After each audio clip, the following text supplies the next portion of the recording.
Hello, good evening, this is Diecast Luna. I hope you're all doing well. This evening's video is going to be a challenge video that was set. I'm not sure when it was exactly when it was set. I think it was set about a week ago now, I can't remember. It was set by Paul Swark, the Diecast guy. He set the Brands challenge. I caught it on Gary's Diecast collection. He showed, he did his video for it. And the idea obviously is to show all different types of diecast brands. So I've picked out probably about 15 cars off the top of my head, because I don't want the video to go on for too long, as like all of us, I've got quite a few different makes and models in my collection. But anyway, like I said, I haven't got everything out. There's probably about 5 different makers that I'm leaving out just because of sheer time. But anyway, we'll get straight into it. So the first brand we're going to be looking at is going to be from Tomica. Get a bit of zoom on. Bit too much. So it is from Tomica, and it is the cattle transporter. I believe it's supposed to be a... Oh, it is still wrapped up. I didn't realise that. It is based on the Isuzu, or Isuzu, I'm not quite sure how you pronounce it, but there it is. And this is a Tomica basic, but it is very nicely done. All Tomica stuff is very nicely done.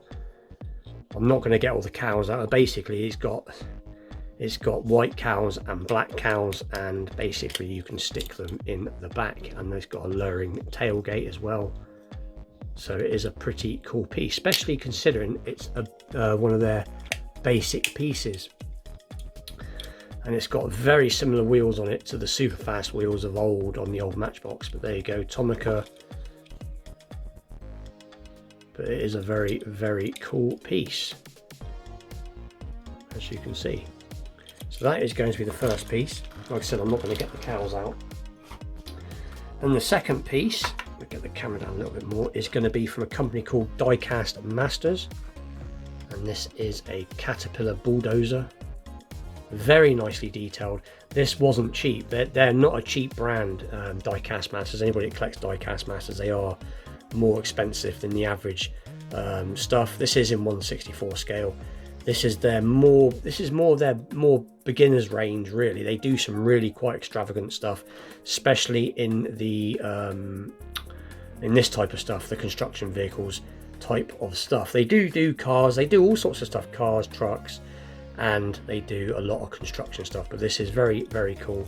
If I remember rightly, this does tip forwards and back. I think this piece on the back here goes up and down. I'm not doing a very good job of it, mind you, on it moving. There you go. And obviously the tracks move, and you've got the cogs move. But this was quite pricey. Like I said, I think I paid over 20, I think it's £27. But I do like, I'm not really into construction vehicles, but I do like the odd piece. I used to use this, or I do sometimes use this on other vehicles. I've got some flatbed stuff that's in 1/64 scale, and it looks good on the flatbed. So that's piece number 2. So that is Diecast Masters, it should say. There you go, Diecast Masters. Piece number 3 is going to be another truck, and this is quite old.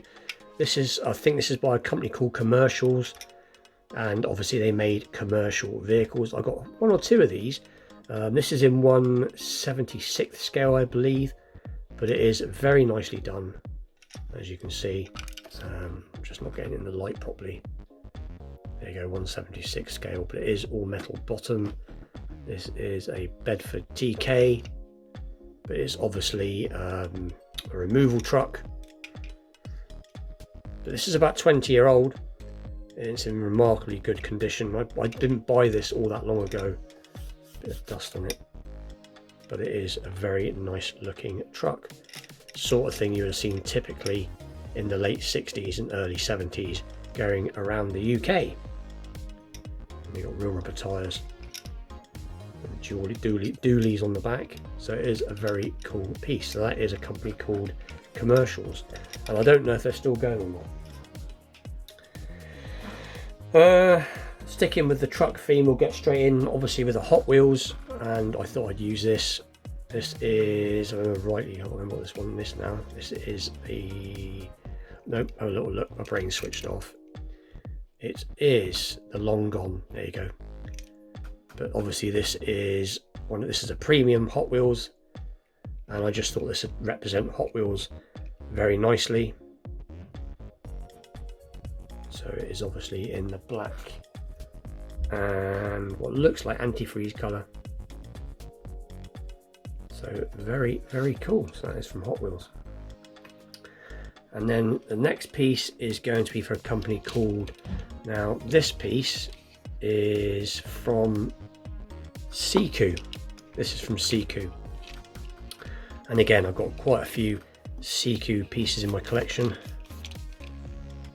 But very cool. This is trying to think of Ford F-150, I believe. Yep. But obviously it has opening doors and rubber tires, and it has this cool awning piece that pulls out, and obviously the door opens as well. So it is an especially cool piece. So that's piece number 4. Piece number 5 we'll get in with one of my favorites, as we all know, Matchbox, and I just thought this would do. This is a very, very cool piece. This is obviously a Firebird. This is the same year, I think it's an 82 Firebird, which is what they would have used in the Knight Rider. So obviously this isn't the Knight Rider, but it is the same year, I believe. So we'll look underneath. If it says Pontiac Firebird SE.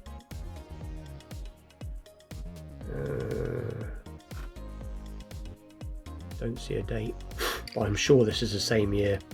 I think the Firebird, when that was an 82, I'm sure it was. But anyway, it is pretty cool. So that's got the Matchbox, loads of Matchbox suspension, so that is to represent Matchbox. Piece number 5.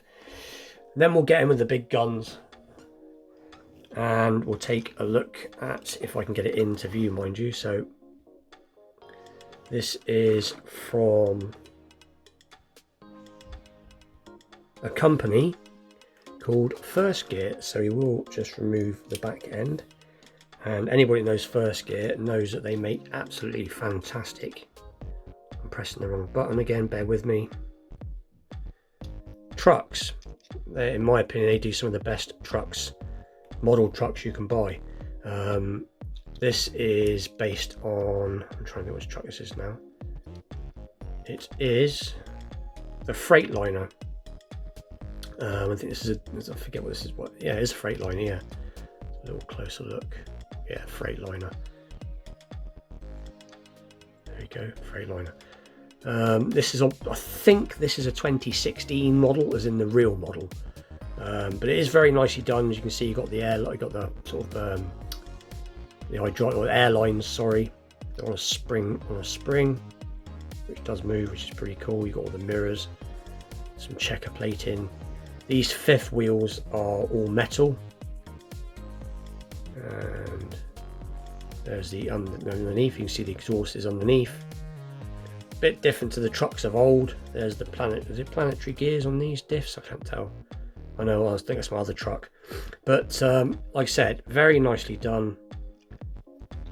And I believe this is a 12-speed automatic. When I looked it up, this particular truck was a 12-speed, or is a 12-speed automatic. I know they call these day cabs because obviously they have no sleeper on them.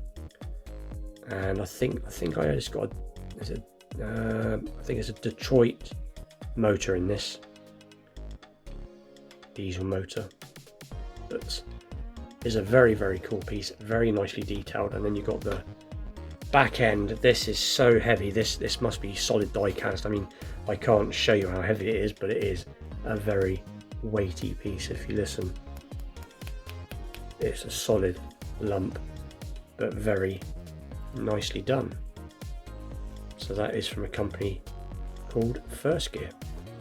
So we'll just stick that to one side. And the next piece is going to from, I think it's Kinsmart. Yeah, Kinsmart, which is this awesome little pullback Beetle. So very, very cool. Then we're getting with quite an unusual Corgi. This is the first only one I've seen is what I was when I bought it. I had to look them up because I'd never seen one before, and they are quite unusual. I forget why this one's the unusual one. I think it's because of the colour variation of the interior, but it is very cool. So this is by Corgi, and obviously the roof, as you can see, pops on and pops off, but very cool. So there's a Corgi Jeep, and again, it's from the early 80s. It's quite old, and it is in very, very nice condition. And then staying with the Corgi theme, we're going to be taking a look at this, which I believe is a Husky, which, as we all know, is a derivative of Corgi.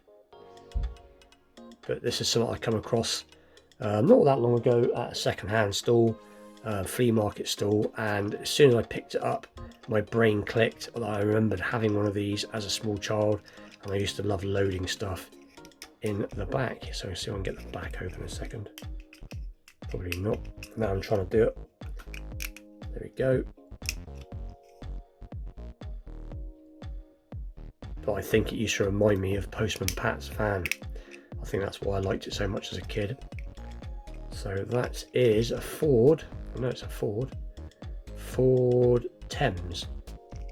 So pretty cool. And again, has suspension.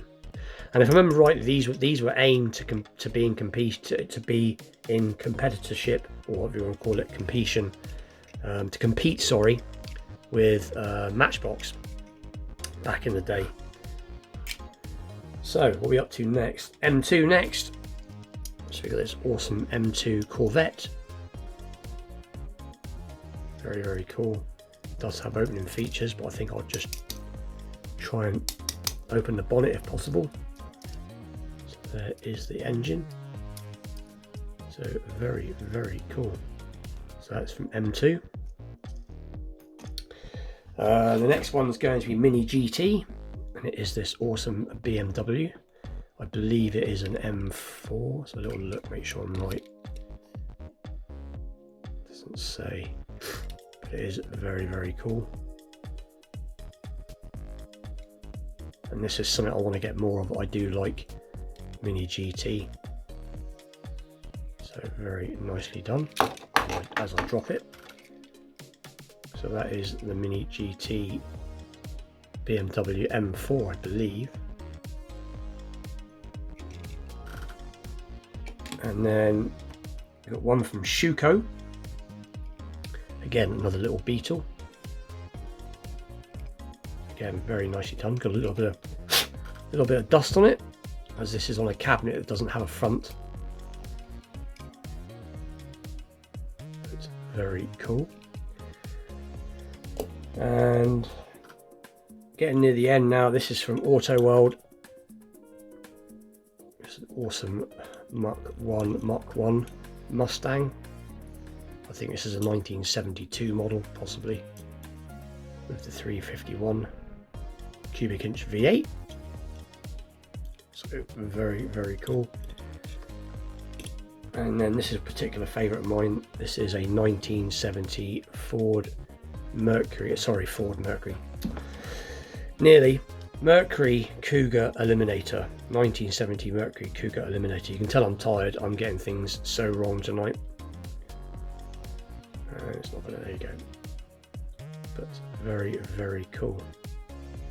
And I think the last piece I'm going to show is going to be from Majorette. And I thought I'd use this modern Land Rover. But very cool. And again, this has an opening bonnet, if I can get it to open. Not that you can see much under that little gap. But anyway, so like I said, that is tonight's video on that.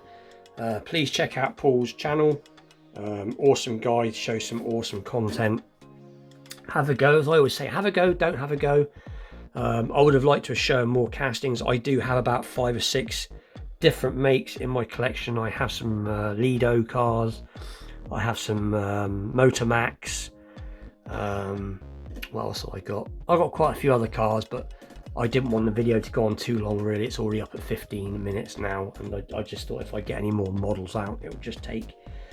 I suppose I could have done a 2-parter to this. Maybe I will, I don't know. But anyway, with that, please like, share, subscribe, stay tuned for more challenge videos, vintage Matchbox Monday and all that good stuff to come. And with that, I'll see you all very soon. Thank you very much for watching. Take care.